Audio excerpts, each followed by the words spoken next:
You have to be careful about making a weird show or watching a weird show.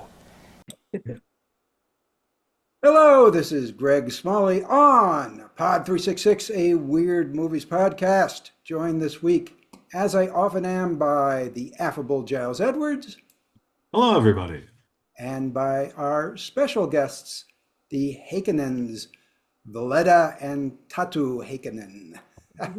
And they are the directors, they both worked on the movie Haunters of the Silence in various capacities. So we will get into that later. Haunters of the Silence, just so you know, now available on Tubi. It is a very low budget, but surprisingly technically accomplished feature. Very little dialogue, almost no dialogue, and musicscape, very surreal, probably some Skinamarink vibes. We'll get into those later, but that is Haunters of the Silence, which we will talk about in detail in a moment. However, first we're going to go through the news of the week, and I am going to let me get this up. We have 5 wonderful items to discuss today, and allow me to share this screen so that we can begin discussing them. There we go. There's the share screen. There we go. Can you see the screen? Yeah. See 5 items. All right. We're going to start with this one, as Giles typically describes these images for the listeners who have no video. So Giles, what would they be looking at if they had? Well, we're looking at a headshot of an actor who's famous in certain circles. Great swoop of light brown hair, thick eyebrows, piercing gaze, clean shaven, wearing a very, we'll say artistic black t-shirt thing or something. But this guy is looking a bit more standard than most of us may remember him from various movies or television shows that he's appeared in. I'm not sure if I'm misremembering because I can't quite see it here. I believe there's a slight difference about his eyes, that they don't quite match each other, that I know is a detail I've observed in, not necessarily so much this photo still, but in his work. So this clean-cut middle-aged gentleman is going to be starring in something. Yes, and he's well known for playing rather unhinged characters, I'd say. Most famous for playing slightly crazy or maybe extremely crazy characters. It is, of course, Michael Shannon. And as Giles points out, his image is here because there was news of a new project which he will feature in, about which we know very little, except we do know the name, Dr. Caligari's Cabinet of Wonders, and we know that it is a contemporary take on the Cabinet of Dr. Caligari. So basically, perhaps a remake, perhaps they'll put some kind of spin on it. We know so little about it, it's impossible to say. It's directed by a team of brothers called the Dowdle Brothers, and I have not seen any of their other work, so I don't know what to anticipate. I'm going to say Michael Shannon is cast as Dr. Caligari himself, apparently, and that's all we know about it. I'm going to announce it because it's very significant work, and Dr. Caligari, the Cabinet of Dr. Caligari has been remade once before. I believe it was in the 60s, and of course there was a spin-off of it, but I'll reserve judgment, but I'm going to say my hopes are fairly low. Nobody can be surprised by the twist ending in Dr. Caligari anymore, so that's going to rob it of some of its charm unless they come up with something new. Giles, any thoughts? Well, I'm glad you mentioned the twist ending there because that was actually tacked on by the producers at the time who didn't like the idea of an establishment figure like the good doctor of the sanatorium being actually the evil one. And so it was the framework was added, I believe, after most of the movie had been filmed and possibly even edited together to minimize the subversiveness that the otherwise very subversive movie would have brought about. Okay. And that's just one of the many things I learned from a 4-year degree in film in college. So, And Veleda and Tatu, do you have any thoughts on this upcoming adaptation of a very famous film? I'd be Mm, kind of curious just to see what they're going to do with it. yeah, It- yeah. yeah. I've seen the original 1920s version, Mhm. and you've also seen the And the 60s, remake. So, right? I haven't yeah. seen the remake, but yeah, I guess we'll see. We shall see. I'm definitely going to check it out, as you say, out of curiosity, just about what they might do. But I'm going to keep my expectations in check for this, That's for the best. as for the best. Yes, so let's move on to the next title. This is something in theaters right now.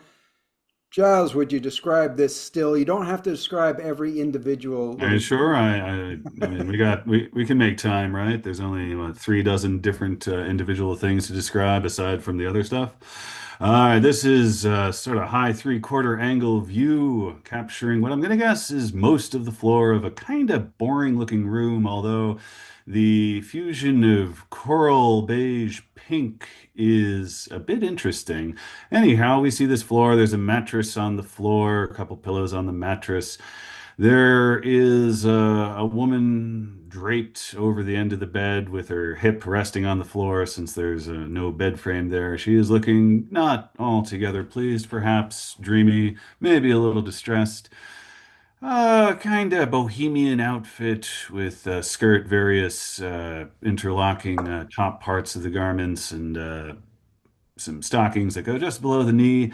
Worth noting, I suppose, she's wearing two very different types of heeled shoes, and surrounding her in an array of women's shoes are all kinds of different varieties thereof. I see heels, I see stiletto heels, I see pumps and mules, and all those other great little words one might use to describe these slightly different shoe things going on. And it's a real pity that despite all these amazing shoes she's got, she does not seem happy. Hmm. I think I count approximately 40 pairs of shoes in this image. Um, and the woman is Juliette Lewis, and the Hmm. movie is By Design by Amanda Kramer. This one, the plot is pretty easy to describe. It's basically Juliette Lewis turns into a chair. There we go. Well, she swaps her life force personality with the chair because it seems the chair also goes on to do other things. Yes, you're making it needlessly difficult, Giles. Sorry. I just that I actually bothered to watch the trailer, so Yes, that you will learn in the trailer. We will embed the trailer on the blog post, or you can simply search for By Design. Amanda Kramer, of course, very weird director, very much in tune with our sensibilities, and I will say, this one hasn't gotten really high marks on IMDb at only 5.5, which is pretty low. However, in its defense, her other films, which I liked quite a bit, are also 5.6 and 5.8 or 9. That's Give Me Pity and Please Baby Please. So I'm not overly concerned about low marks. It's just that she doesn't connect with people unless they're really ready to go really weird. So, any further thoughts, Giles? no, yeah, looked very intriguing. And just yeah, Amanda Kramer. It looks like her highest rated movie is a documentary. So yeah, she is catering to herself, and some of us are happy to join along for the ride. She gets some good actors to join her Mhm. along the ride, though. Our guests, what do you think of this one that's now in limited release in theaters? I'd Yeah, actually heard of this one. I'm not familiar with the director at all. It kind of sounds interesting, but I'm still not sure. yeah. The premise is definitely unique, so I'd give it. I'm willing to give it a try. If we can find it on a local theater here. Are you in Portland? Yes. That's the Yep. kind of place it may come to play, so you may be in Yeah, luck. yeah, I think so. Yes, I would recommend her those other movies I mentioned. Please, Baby, Please, which is kind of they're all fairly pretty surreal movies. Please, Baby, Please is kind of based on like a Technicolor musical, but very sexual, set back in about the 40s. And Give Me Pity is the story of a one-woman show where the woman kind of loses her mind on the show as it goes on before our eyes. Yeah, real late 80s made for TV Yeah. special feel to it. This one's a little bit different than those, but I am definitely interested in checking it out. But now on to something that some people have in certain quarters been making a big deal of, and we're hoping maybe we can get at least a little bit of insight on this. Giles, you don't have to describe this one because all I've shown is the back of a Blu-ray case from Deaf Crocodile, which is full of text on white on a black background. So there's nothing really to describe, but I will read the description of this collection of three films. Deaf Crocodile describes it as a mad, dreamlike combination of surrealist imagery and emotionally unhinged intensity.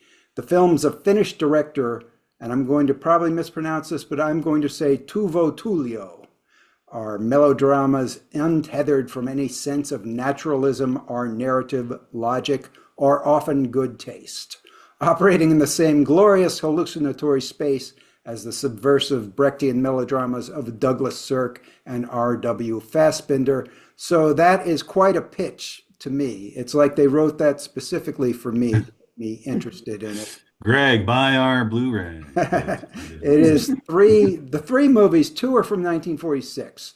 One is called Cross of Love. It's about a lighthouse keeper's daughter who becomes a model and is asked to do some sort of bondage-like modeling, I take it.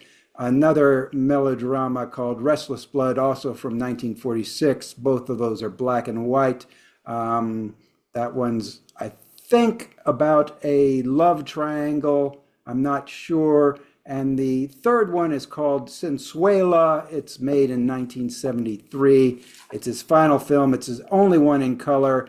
And it's, as I understand, sort of a remake of Cross of Love, perhaps, but very erotic and very, they warn about a lot of nudity. It says, note, intended for mature audiences and contains frequent on-screen nudity. So first I'll get Giles to say if he has any reaction, and then we'll see if our guests know anything about this.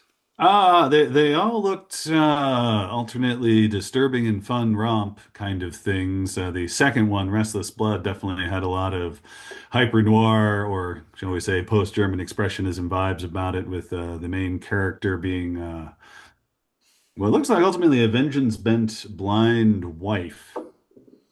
So these seem to be all over the place tonally. I'm kind of curious why they gathered two from 46 and then jumped all the way to 73, which I believe was the director's last movie. Makes me curious about what he may have gotten up in the, 16, 17 years between Restless Blood and Sensuela. But from what was shown in the trailer, which was safe for work, it does look right up our street. No, and our guests, if we didn't mention, are originally from Finland. So this being a Finnish director, they have at least heard of him. So perhaps they have know something about about this to tell us. I'm not sure, but let's see. Do you know anything about these films? So yeah, I'm originally from Finland. Well, I spent most of my life, yeah, in Finland. And yeah, I've heard of the director's name. He's very well known in Finland, but I've never actually been able to see any of his films. So I don't really have a grasp on what his style might be. I just mainly know him, 'cause he was a huge inspiration for one of both of our favorite Finnish film directors, Aki Kaurismäki, who also makes kind of weird films. I'm not sure if you've seen any Kaurismäki films. I think I have, but I'd have to throw out some names. Well, The Man Without Past would be the most probably Yeah. famous one. Yuha. Yuha, Match Factory Girl. Match Factory Girl, yeah. Leningrad Cowboys. Oh, I have seen Leningrad Cowboys. Yes. And I believe some of those others have been reviewed by other people on our site. But Okay.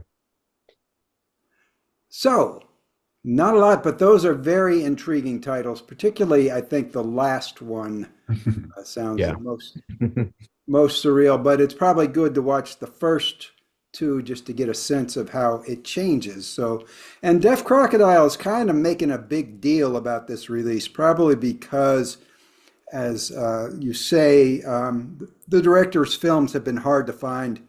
Ooh, excuse me, even in Finland. So, So this is actually something I'm really curious to check out myself, for yes, sure. Excellent. yes. One thing, because it's Deaf Crocodile, they usually make them exclusive to this Blu-ray, at least for quite a while before they put streaming in. So you probably have to see these, legitimately, you'll probably have to spring for the Blu-ray or wait a long time until it shows up on. Although I guess it's worth mentioning this 3-disc deluxe limited edition. That's 3 movies and a billion bonus features. Mhm. $60. Okay. Not bad. Great box. Well, on to another one which we may be able to dispense with rather quickly. Giles, would you describe this perhaps famous image? Famous to some. Yeah, I recognize it, but then again, my mother is a big fan of the director. We've got a whole lot of cold geometric lines going on. We've got gray concrete, we've got gray steel, we've got gray trim around the vertical pane glass. And we've got gray office furniture just inside through this double door that a youngish woman is peering back over her shoulder as it seems she's either entering or at least peering perhaps at a reflection in one of the doors of something of particular interest for people in the city that this takes place in. So yeah, there's a lot of cold sterility, but still a tiny daub of human curiosity, which is characteristic of this filmmaker's work. Oh, and you're like leaving out the important detail. Well, if I say the Eiffel Tower is here, everyone's gonna say, well, paint a reflected door. I mean, come on. Everybody Everyone will will. know it's playtime. It's Playtime, yes. Jacques Tati's Playtime. This is not a new release. This is simply a 4K UHD upgrade from the Criterion collection. So we won't spend a lot of time on it. If you don't know Playtime, it is it's by a slapstick comedian. So there is a lot of slapstick in it. Jacques Tati. And this one, however, focuses rather more than almost any film certainly more than any masterpiece on architecture. It's a film about architecture, basically, and how he hates modernist architecture and sees it as replacing the great architecture of the past. Which And is odd. Oh, sorry. Go on. Well, I was just thinking that considering the image that's reflected there, that was looked down upon by all the snooty contemporary haters of the time too. So it's Very good point. maybe a leveling effect that now this office block might be considered a piece of contemporary beauty. What, 45, 50 years after, geez, even longer. Wherever this is could be Paris Skyline Prime. Yes. And I think it's his complaint is that everything is so utilitarian, though. No, that certainly is a valid complaint. And it becomes architecture is, of course, then a further metaphor for modernity in general. I really like this film. I'm probably not as the craziest Jacques Tati fan. This would be my favorite of his. Some of his comedy doesn't really translate to my sensibility always. But there is a great scene in a restaurant where everything goes wrong at the very end of this, but people still have a good time anyway. Giles, do you have any further thoughts before we move on or let our guests discuss Playtime? No, I think that covers anything I'd have to remark. All right, any thoughts about Playtime? This isn't something I'm familiar with at all. Same. Yeah. Really? Okay. Well, it's a French film from 1960. Do you know, Giles? 1967. 1967. But I do appreciate the commentary on the modernist architecture, because we're both not big on modern architecture. So I think you'd like this film. It was also originally released in the widest aspect ratio possible. okay. It's very rarely shown in that format, because one of the problems they had with this film when they released it is there weren't theaters that were actually capable of showing it at the proper format. Yeah, I got the blurb right here. 70 millimeter. It was shot on that, so high quality image, and a 2.2 to 1 aspect ratio, which I have not seen anything that before. Yeah, I can imagine that aspect ratio also helps portray the architectural themes of the film. Yeah, nice big rectangle to look at all the other nice big rectangles. Well, I would recommend checking this out if you can, because it's sort of a landmark film in a lot of ways. But let's discuss this very last one also quickly. Giles, would you like to discuss this promotional image? Yeah, we got a display here. Then front center, we see the disc in question.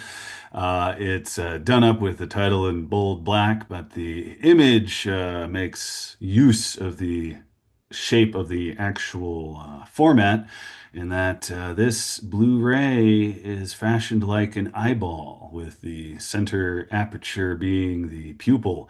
And this is in keeping with the general artistic decision that goes on the outer sleeve cover of a giant hovering eyeball looking straight at us. It looks like it's held up by, I don't know, an array of lightning, and it seems to potentially be manipulating a pair of scraggly, long-nailed claws that are holding a garroting wire. And this monstrosity, I believe, may be looming over a nighttime cityscape, tucked way down there at the bottom. Now, if one removes the case from this sleeve, which may or may not be limited edition, considering who's releasing this, we see the cover matches the cover of what I'm guessing is a volume that accompanies this special edition, of a young girl about 8 o'clock with one of those weird double ponytail, well, I don't mean to judge her, one of those double ponytail hairstyles that one doesn't see so much these days. And she is, her portrait is looming, or her picture is looming menacingly over, I don't know, another cityscape that seems to be reached by a dark pathway flanked by lights, and above her, a flock of dove-colored things seem to be randomly just flitting about there. So, a lot of visual influences going on. And it has a title called The Visitor. Yeah. And so this is The Visitor from, I believe it's 1979. This is not, again, a new release. This is another 4K UHD upgrade, and it is also a limited edition, although you may be able to buy it in other editions, if not now, soon. As I say, it has been released before. It is an Apocrypha candidate on our site, and I hesitate to even just try to describe the plot. I will simply say it's often described as a sort of mashup of Close Encounters of the Third Kind, and The Omen or The And Exorcist, birds. Yeah. and birds, and it is it's known for its very incoherent plot that is so incoherent that it becomes a surreal movie. In fact, I usually on our site limit plot descriptions to one sentence, but when Ben Sunday wrote this one up, I let him go on for a long paragraph because it seemed like all the crazy developments are really the entire point of this film and the only reason someone would be interested in watching it. Any thoughts, Giles? I read up the review. This definitely looks apocrypha worthy. I like the reported remark from one of the stars, John Huston, who plays apparently a second-rate prophet kind of figure, talking to the director after he saw it. You know what? I had no idea we were making that kind of movie. Congratulations. And so, yes, the main star, who is also a film director of note, had no idea what was going on during production. So that's quite a hat trick. Okay. Our guests, any thoughts? Well, we actually, since you sent the show notes just a couple of days ago, we actually watched this movie. We found it on Tubi. So, and I'll say it is quite a wild ride. There was a fun detail that you noticed about the voice, one of the characters. Yeah, the main character, or well, one of the main characters, was actually the same actor who voiced Gandalf in a really old version of The Hobbit on vinyl. Yeah, There's and an it's from old the release of the that. animated film. Yeah, Oh, the the Rankin anim- and Bass one? Yeah, I believe so. Or the well, yeah, rank. Oh, that was The Hobbit. Yes, okay. Yes. Yeah. Did you like the film? I thought it was entertaining. It had a lot of birds and it had a lot of broken glass. It had some cool shots. Yeah, yeah. There was a lot of reusing of the same shot over and over again as well, which not sure if that was done out of a stylistic choice or out of necessity, but I would recommend seeing it. It was entertaining. It's weird. Yeah. It's weird. And hey, those are two words we like. Yeah. Is it as was it as confusing as it is Um, as its reputation? Yeah. I didn't think so. I thought it was pretty hard to follow the plot, but I mean, it does have a plot for By sure. the end of it, you Yeah. kind of get an idea of what's Yeah. going on, but as you're watching it, sometimes Yeah. you get a little, it's like I have no idea what's happening. It does wrap up in a way where you kind of understand the plot of the film, at least, or the overall themes. I mean, I guess it's kind of God versus Satan type of film in the end, Yeah. but done With in a very and birds. interesting sci-fi Yep, sci-fi lens. Yeah. Well, Yeah, I really like the scene where the bird flies in and gouges out the guy's eye while he's driving the car. That was pretty interesting. all right. I'm spoiling anything by saying that. Well, we'll take that as a further recommendation then. Yeah. Yeah. I'm going to have to track it down now. Okay, it is on Tubi too, so that's good. Yeah, yeah. Watch it with as a double feature with Hunters of the Silence and two very different. Sure. Speaking of Hunters of the Silence, we're going to come back after a short break and describe and discuss that to you. If everybody's ready, we're going to just take a quick break. You won't notice anything, and we'll be back soon. And we're back with Veleda and Tatu Heikkinen. Right. Yes, of Haunters in the What a- Silence, which we are about to discuss in detail. A low-budget surrealist movie now streaming on Tubi, and there are other ways to watch it as well. Giles reviewed it for our site. I'm going to point out that this is basically like a three-person. Fantastic. Giles, can we hear everybody, or is just Giles out? I can hear you. I can hear. Giles sometimes has trouble with his connection. Yeah, well, it's a windy day, so my internet can. Oh, just telling me my computer has informed me my internet connection is unstable. Well, glad for the Okay. If you reassurance have there. to, Giles, you can exit and re-enter, and I'll try to keep. I have enough questions certainly to ask Uh, for the entire period if you have trouble. But as I was saying, it's basically a three-person crew. Um, Tatu and Veleda both write and direct, and both appear in the film. Then Veleda does the cinematography, and Tatu does the sound design, also composed. And then the third member of the crew who was not with us um, is John Haughm, who acts in the film and also composes.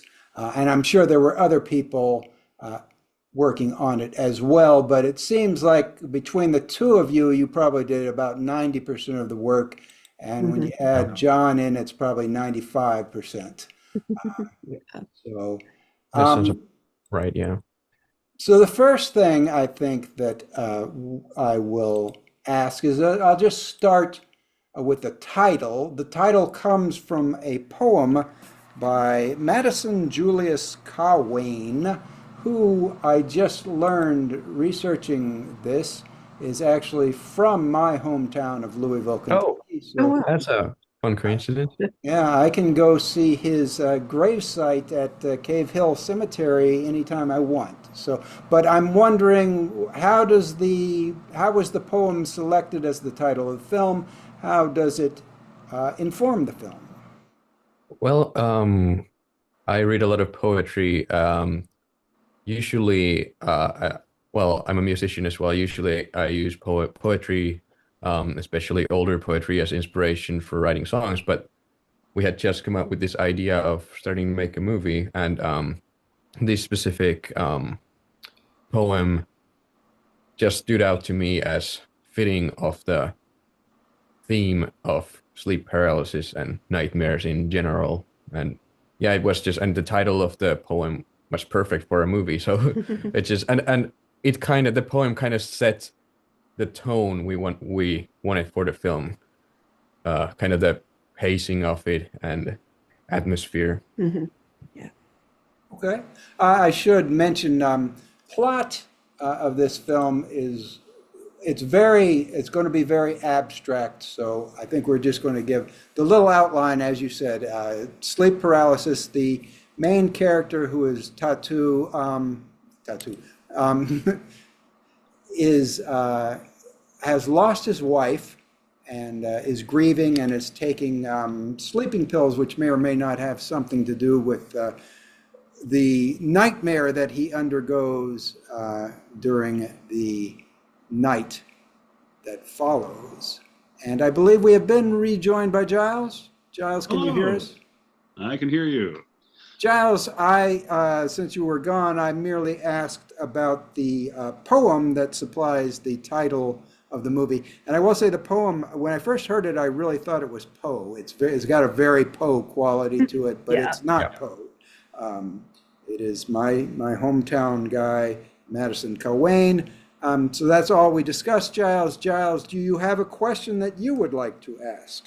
Well, I guess if we're talking inspiration sources, zipping around the movie again earlier this afternoon, I saw three or four particular items. There are a lot of things that you capture on your camera, lots of small movements of insects, shadows. You have this great number of shots where there's an unlikely item in the foreground and kind of looking through it. But there were, I'll say, three physical objects and one sound that I imagine illuminating those will tell a bit about the movie. One of them being the Book of the Sacred Drum by C. Christopher, Myth in Roma by Madison Caw. There's a mesmerism comic that's on the wall that comes to life, and there's a music box tune that I can almost identify. Yeah, so you wanna talk? Go ahead. Yeah. Okay. The first item. What was the first item you brought up? Oh, it Sorry. was the Book of the Sacred Drum. Oh, right. So You- that's actually that is actually a fictional book we made up for the movie.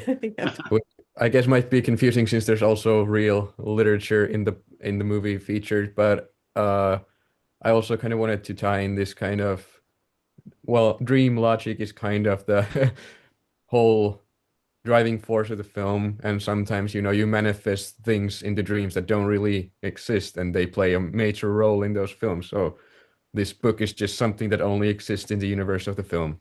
Mhm. And even in that, only within that guy's dream within the film. Okay, Yeah. that's Yeah. is the same true of myth and Roma? So the actually I have that book here. So actually the full title is Myth and Romance. Oh, myth and romance. Okay. It might have been cut off by an Shadow. There were a lot author. of shadows. Yeah, Yeah. but yeah, this is by the a book by the author who wrote Hunters of the Silence, the poem. And this book is from the late 1800s, like this actual pressing. So it's a pretty old book. And yeah, we wanted to feature the book on the film as kind of a tribute to the author, since we basically took his poetry and the name of the film from him. But yeah, and then The comic. comic strip, yeah, so that's by Winsor McKay, who was a pretty well-known cartoonist, I guess you could say, comic strip writer, and that was one of his earlier works that called Dream of the Rarebit Fiend, which was like an ongoing comic strip that featured different takes on nightmares. Like every comic strip in that series features a different type of quirky or weird interaction of somebody sleeping and getting into weird adventures or something. But this specific one we chose because of the Svengali character in that strip is clearly a depiction of a hat man, or at least could be seen as one, which I had as soon as we started working on the film, I wanted the hat man to be the main antagonist of the film because I've had an personal experience with hat man through sleep paralysis. So this is also partly based on our real nightmare experiences. And as you can see, I have a copy of Dreams of the Rarebit Fiend. Oh, Oh. excellent. So, And actually, that reminds me, there's a comical Poe short story that begins with the main character having rarebit as his meal, some 3, 4, 5 pounds of it, before he's summoned up to have a conversation with a mummy that one of his scientific buddies has brought home from a display thing. So it's all tying together with food, sleep paralysis, historical things, and of course, no actual book titled Book of the Sacred Drum. Well, maybe you can whip that up in a realistic thing, because it seems like one or both of you know a thing or two about this, because as much as a ceremonial in dream in movie thing can feel genuine, certainly the drum maneuvers felt like they had a history to them.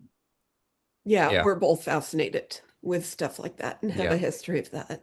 Oh, and also to answer your question about the music box, that was a stuffed animal that I've had that my parents gave me when I was about 4 years old, and I have held on to it for all these years.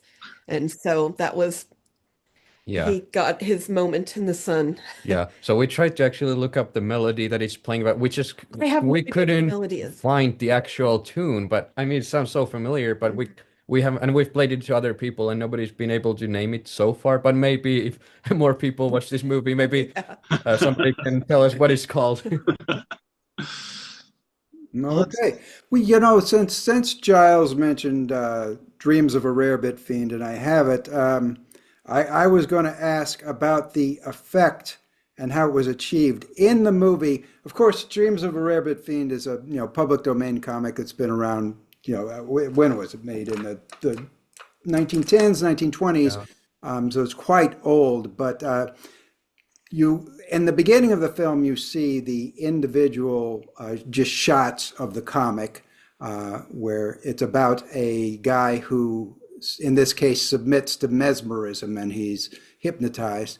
And then in the later scenes of the films, the characters start to cut out and they will move independently and just kind of float through the scene and within the comic book frame, which I thought was really cool and unexpected effect. And I can think of several ways that you might have done it, but how did you actually get that effect? So that's animation is kind of my main profession, I guess you could say. Um, so I actually wrote my thesis in university about taking existing pictures and animating them. So this was something I knew from the start. I want to have an element in this movie that I can animate because I knew that's something I can do well. So, and this comic book was the perfect thing since it was public domain. It tied to the themes of the film, and so it's just basically motion graphics animation done in a program called Adobe After Effects. Okay, very But yeah, simple. it is all done by us. So Hmm. we animated it. I thought it was a very effective, and it's a very simple thing, but it's something that I can't remember having ever seen been done before. So I thought it was very, very cool. Giles, question. Yeah, as I mentioned earlier, there's any amount of sort of unlikelihood and complication or uh, nuance to the visual image, but I watched this movie through headphones, which I think served me very well there. I was hoping you would both be willing to tell us a little something about not just the film score, because there's definitely some music or sub musical things going on, but also the general Foley design, because it's a very immersive sound experience going with the often ambiguous images. Yeah. So um, the Foley design was definitely a very important part of this, and almost all of the audio was recorded after the fact. We did do a few shots uh, while filming.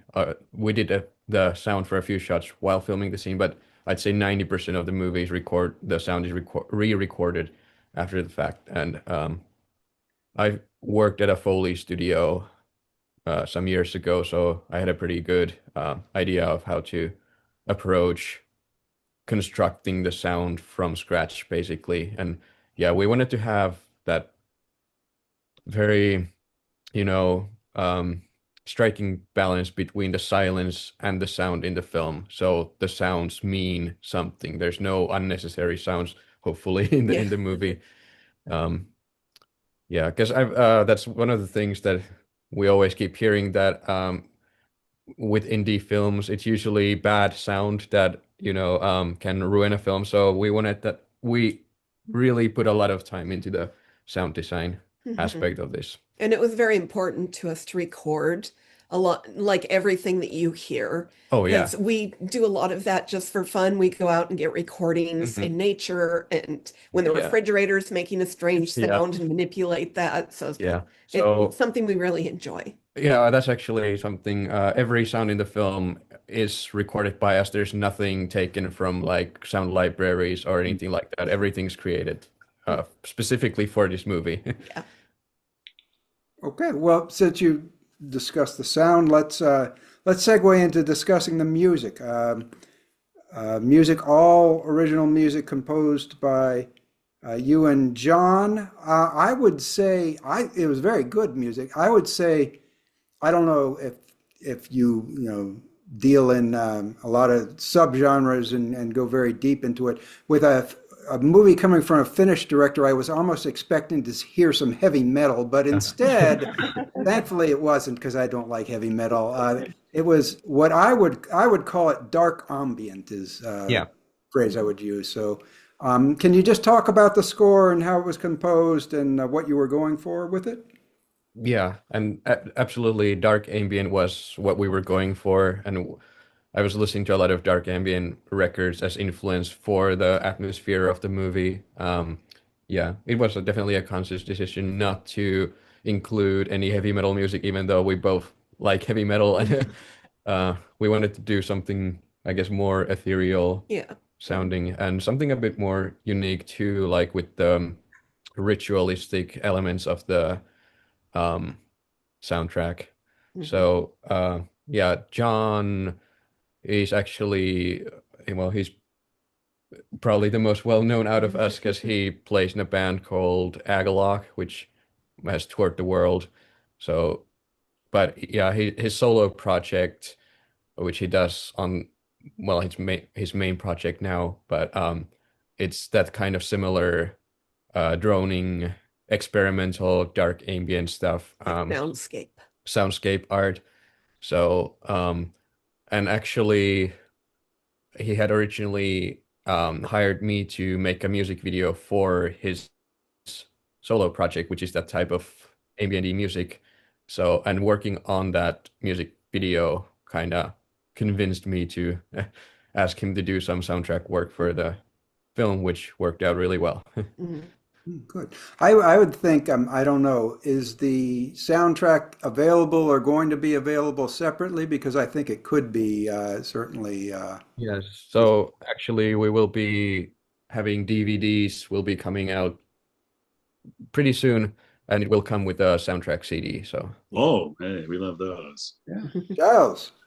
Oh, yeah, I guess speaking of dark and ambient, I wonder, I don't know how much you may have spoken about this entity while I was moving from my bad internet connection room down to here, but the Shadow Man, or as you recently referred to him as the Hat Man, as an entity you've encountered, I wonder if perhaps you could expand on that, particularly finding someone to portray that thing seems like it might be yeah, a it was finding the person to portray him was really easy because John he dresses up as that, cowboy type character for his solo music project. So it was basically his stage outfit with a black mask at it, and that was the perfect. And we hadn't really ever seen like a kind of a cowboy or old west style depiction of the Hat Man before, so I thought, well, at least that's something kind of unique to Mhm. bring to the lore of the character.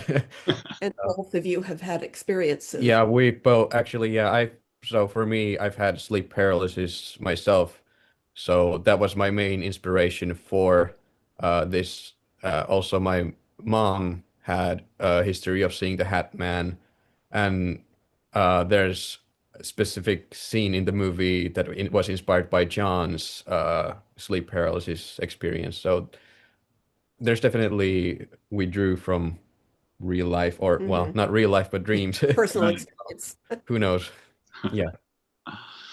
I guess maybe for future trivia knowledge, is this stage get up for your friend John there? Do you know if that's largely based on his own visions of the Hat Man, or did that evolve from something else?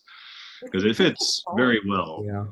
It's more of a character that he created that's almost like a time traveler from the late 1800s who is crossing over, and it started out as kind of a noise project and has evolved from there.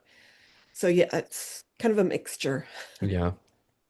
Time travel, yeah. No, it's yeah. Thinking on this and recalling something I read recently, there is a pamphlet from the mid 1880s titled "What is the Fourth Dimension?"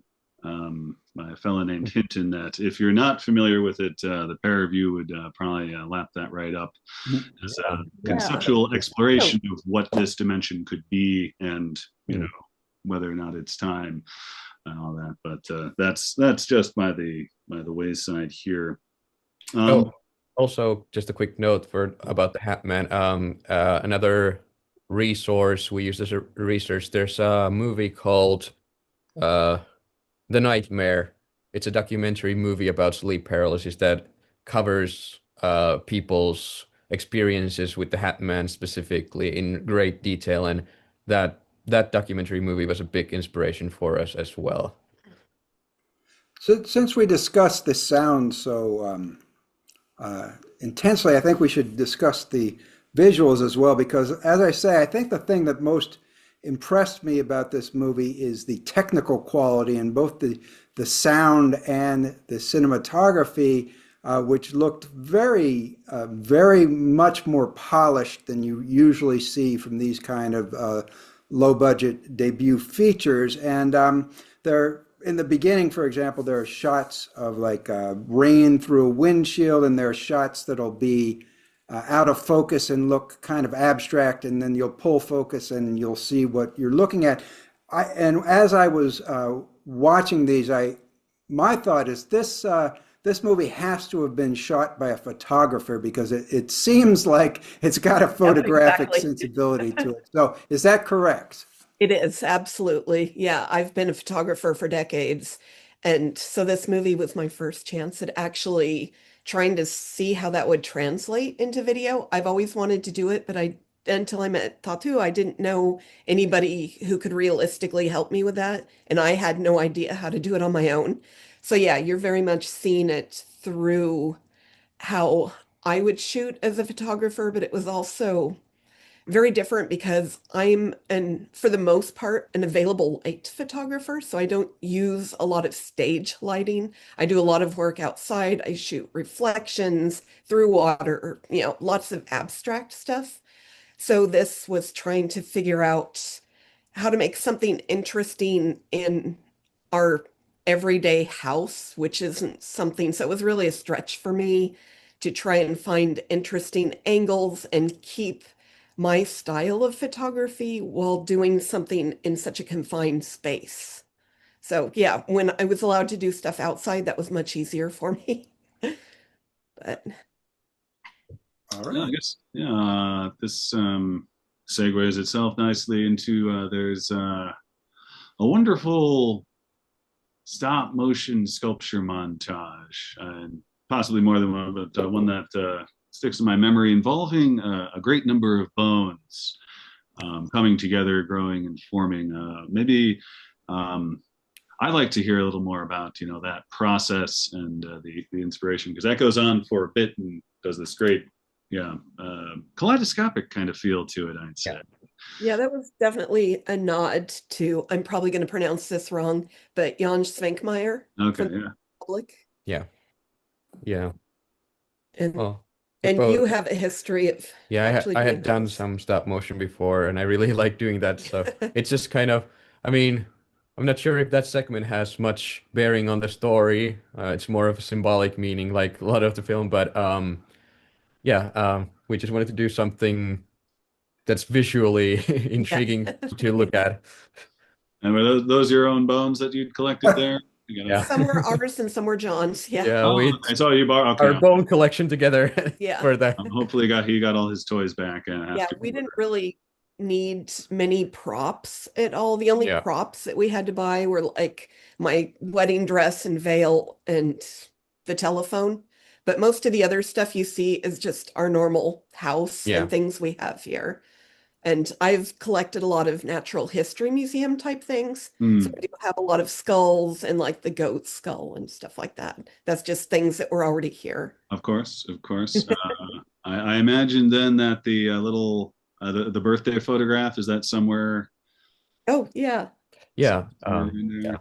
Is that That's a photograph of my or me, I think on my 9th birthday, something like that. excellent? Okay, yeah, so this is all you two with your friend John, with your house. There was at least one exterior shot, that wonderful tunnel which is incorporated with the Hat Man. Is that a local landmark? That That's part of a walking trail right up the hill from us. Yeah. that's a walking trail. It looks. Yeah, yeah. Does it normally Yeah, look there's more? they have big culverts that go under the roads, and Okay. it's just one of those culverts. Yeah. Okay.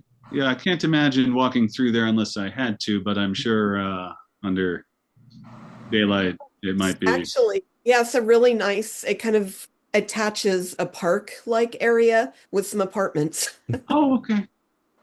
Well, that sounds much cheerier than what you translated it into in your film there. Yeah. Oh, and about this sequence in specific at the tunnel, it's actually just a series of photographs instead of actual video. So actually, quite a lot of the shots in the movie are photographs instead of video. It's just, some grain and noise overlaid on top of the photos to kind of give them the effect that it's video. But yeah, a lot of it is actually just photography. Yeah, there were huge parts of it that were photos I took in ghost towns in Montana Yeah. that were used in that. They have like a lot of the textured walls and stuff like that. Oh, that is very interesting to learn because yeah, it all felt very fluid. But yeah, the one I quote your I guess artist statement that's on IMDb in my review, and then proceed to slightly disagree with it vis-a-vis the editing. But that I think obviously you're talking about you haven't made an action movie here with your Yeah. fast editing. Yeah. I guess I should reword myself a bit because there is definitely fast-paced editing there. It's mainly I was referring to, the story progression, like for most part of the movie, we don't like do just 2-second long shots and then switch angles constantly. We're trying to let the scene, breathe because there's so many details for you to look at. We wanted to make it so that people can kind of observe this house and, see these details and see maybe some things might change over the course of the film if you pay attention. That brings to mind something that I think maybe is a touchstone for some people, particularly in the first part of the movie, is that the beginning of the movie reminded me quite a bit of Skinamarink as done by an adult, because it's shots of a house and odd angles and focusing on details that you wouldn't normally focus on, very slow. Now then, once the main character falls asleep and it turns into a nightmare, it takes a very different bend and gets a lot more surreal. But I imagine that Skinamarink was an influence on at least that early part of the film. Yeah, absolutely. Yeah, I'm trying to think of how I want to phrase this with the quick edits as I am defining them in the sounds. Like there's like a thrumming that I feel goes on with the movie, and that everything is moving very quickly but very slightly. Right. Mm-hmm. Yeah. Yeah, that's a good way to put it. Yeah. Those of you who hear that phrase will know whether or not you want to experience that, and if you do, then this is a film for you, certainly there. And I think I'm just trying to looking over my little notes here because, as I said, I'm not sure what may have been covered while I was away due to weather interference. But as I said, we just discussed the poem. Okay. Well, I guess. Go on, John. I'm thinking. This is first time movie for both of you. Like making one. What finally tipped you into going for it? Because I know lots of people will talk about making a movie, and then there are those hand select few that go like, "All right, we're doing this." What tipped you over the edge? How'd you get started on this? I would say probably it was when we saw a movie by the Addams Family called The Deeper You Dig. Oh, We realized that this is a married couple who makes films with their family, and they make amazing films. And just that was the hugest inspiration that, wow, we should actually just go for it and try this. Yeah. And then since then, I've been lucky enough to talk with Toby Poser quite a few times. And she has just been such a huge inspiration for me and just very supportive. And so, yeah, I would say they were one of the absolute biggest things that got us to go from talking about it to just, well, let's do it. yeah. Yeah, just the sheer quality of their films with such low budgets and just doing it completely by themselves. I hadn't really, well, neither of us had really even thought that, yeah, you can do that until we saw it. Or like, when we were totally expecting to see a long list of crew members in the credits, and then it was just 3 or 4 names. And we're like, oh, okay, we want to do this. Yeah, and that's the whole thing is how they love doing it that way. That's what we want to do. We just want to work with each other. We don't want to work with big studios or like that's not our ambition or goal at all.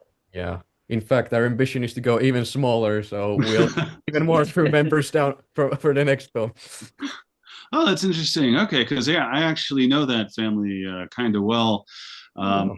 My first year at Fantasia, the movie Deeper You Dig premiered there, and 366 through me was actually their first ever interview with the press Oh wow! concerning the Deeper You Oh, we Dig. need to go check that one out. That's great. So I've followed their career since then, and yeah, have kept in touch with them. So yeah, they are a great group, and very glad to hear that they've inspired some people to follow that unlikely course into filmmaking. Yep. Have you seen their newest feature, Mother of Flight? Yes, I did, and was pleased that it won the Cheval Noir. That's Fantasia for audience choice there, or well, someone. So anyway, best movie at the festival. So yeah, okay, yeah, they're a testament to the power of just getting it done. Yes. Yeah, absolutely. Yeah. Yeah, okay. I just wanted, we only have a little bit of time, or we have about 5 minutes, but there was something I wanted to ask. You did have a lot, the camera focuses a lot on the bookshelf, and we've talked about a couple of the books that are on there. There's the fictional one, there's the book of poetry. I also noticed The Great God Pan was there. Why were these books selected? Is it just because they're what's on your actual bookshelf, or are we supposed to take something from the particular titles selected? Well, there is some imagery related to the god Pan throughout the film. Like there's some, carvings of satyrs, and there's the mummified goat head. So there is this kind of theme of pantheism as a subtext in the movie. So that's the main it's there as a visual reference to name the god figure that some of these events around the character may be tied to, mainly in his grounding ritual towards the middle part of the film. And also just trying to help set the idea of the personality of the main character a little bit, just give him something to identify with. Yeah, I guess a lot of the, showing a lot of the items around the household is just supposed to give an idea of what kind of person this character is without having this character actually talk, or, because that was a very conscious decision. I didn't want to do any dialogue in the film. So that was one of the challenges, was how can we say something about a character without, having him actually say anything. So we have about a little over 4 minutes. Giles, do you think you can sneak in one more question before your final questions? Or? One more question before my final question? I don't know. I guess nothing is immediately springing to mind. Well, let's go to the final questions. We're going to go for the final. Well, this is an important question.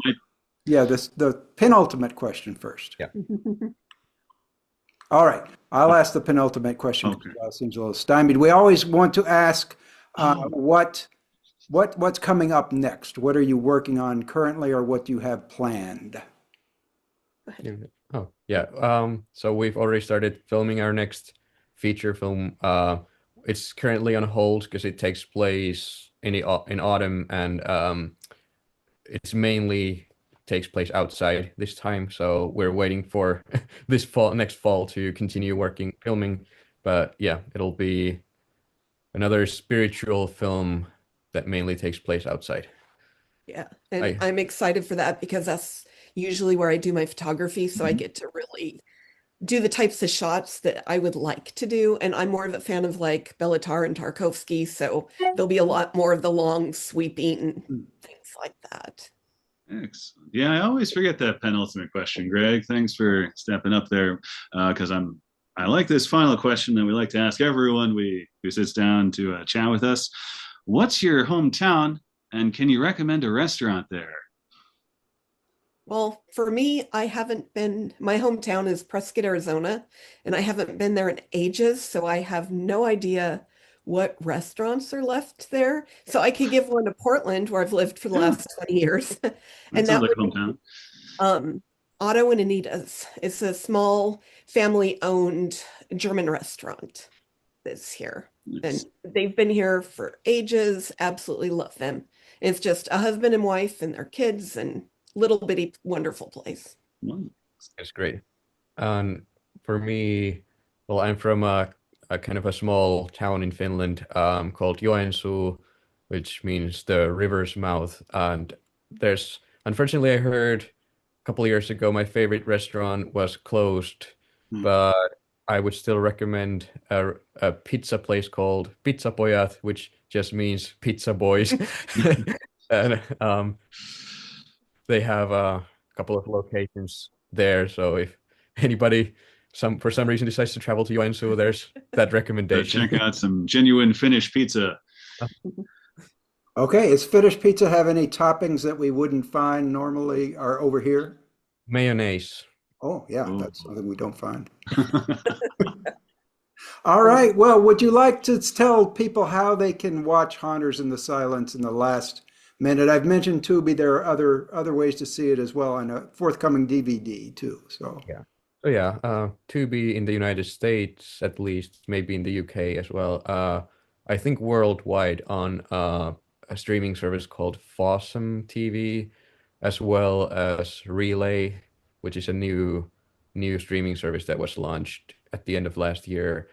And yeah, the DVD should be, I believe, coming in the next couple of weeks, available for pre-order. So yeah, I might say that's worth it just for the soundtrack, bonus soundtrack CD.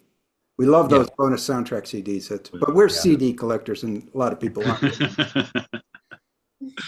All right. Well, I think that'll about do us up.